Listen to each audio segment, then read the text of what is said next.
Tapi waktu nak buat gereja tu lah mereka jumpa korek-korek nak buat teras bagi tiang tu, mereka jumpa satu kepala dan mereka dakwa kepala tu milik Nabi Allah Yahya.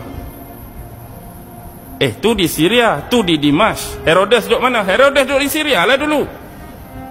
Hak asal jadi nak cerita kata kepala tu kepala Nabi Yahya, kan zaman Raja Herodes tu dia ada anak saudara nama Herodia Antipas.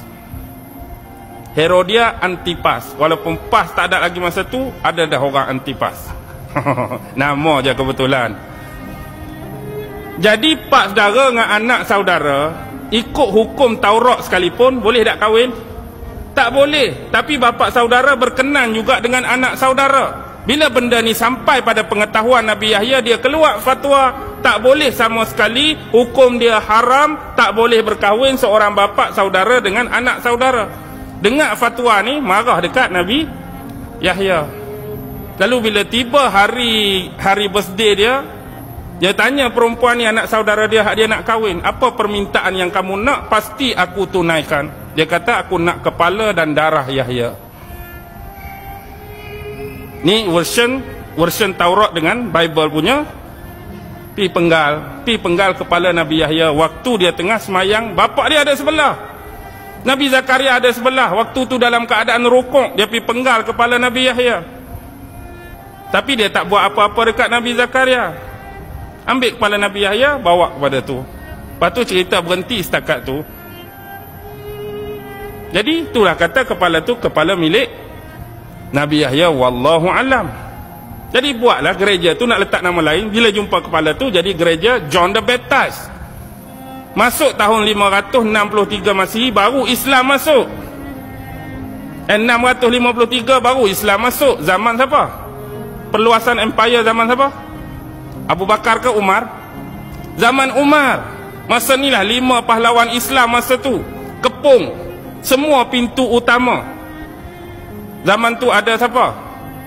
Ada Khalid bin Al-Walid, ada Syurahbil bin Hasanah, ada Amru bin Al-As, ada adik kepada Muawiyah Yazid bin Abi Sufyan, ada Abu Ubaidah Al-Jarrah. Semua masuk tu ke Babu Syarki, ada masuk ke Orchard Gate, ada masuk ke Watertrust Gate, ada masuk Batsmall Gate. Dia ada 7 pintu. Akhirnya kalah Kristian, naik Islam. Bila Islam naik, mereka nak bina apa? Nak bina masjid. Jadi binalah masjid di sebelah gereja yang ada tu. Hampir 70 tahun gereja sebelah, masjid sebelah. Hanya selang satu dinding. Contoh kalau masjid kita belakang ni gereja. Sak-sak Allahu Akbar, sak-sak ketong-ketang bunyi loceng. Akhir sekali Khalifah Al-Walid bin Abdul Malik ambil peranan. Dia kata kami orang Islam nak semua tanah ni, kami nak buat masjid. Kamu akan diberi satu tempat di kawasan Babut Toma, pintu Thomas. Buatlah, nak buat gereja besar mana, buat di situ. Jadi mereka bersetuju, mereka buat gereja di Babut Toma dan bagi ni kat orang Islam. Bila kat orang Islam, automatik benda tu dah ada kat situ.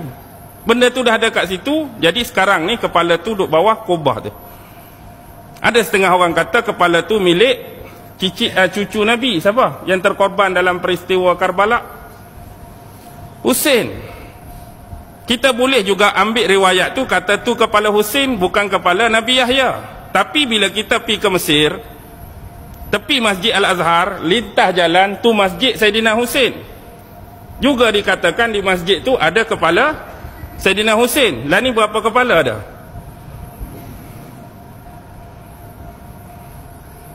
Masjid tu pun nama Saidina Husain sebab dikatakan riwayat ada kepala Husain duduk situ. Lepas tu hak tu pun kata kepala Husain. Jadi kita pun tak tahu hak betul. Ni antara riwayat-riwayat yang sampai pada kita. Tapi kebenaran tu tak jelas pada kita. Apapun biarlah dia siapa sekalipun, tapi yang jadi kepelikan pada kita, sebelum ini hampir setiap pos yang dilantik oleh Vatikan akan menziarahi masjid ini dan minta untuk tengok kepala tu. Tak rasa pelik? Pop datang nak tengok Husain ke, agak-agak nak tengok siapa? Kalau atas dasar dia pop lah, yang berteraskan agama Kristian, sanggup datang masuk dalam masjid ni, akan pi bawah kubah nak tengok kepala tu. Agak-agak demi Husain atau demi John the Baptist. Sekarang nampak pada kita seolah-olah waktu mereka berdua hidup dulu, siapa yang memperkenalkan Nabi Isa kepada Bani Israel? Nabi Yahya lah kan.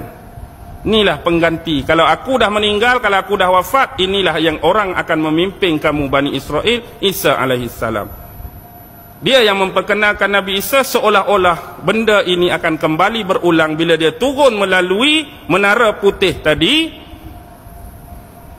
Kalaulah benar dia kepala yang sama, individu yang sama juga, seolah-olah memberi pengesahan yang turun ini benar-benar Nabi Isa yang sebenar.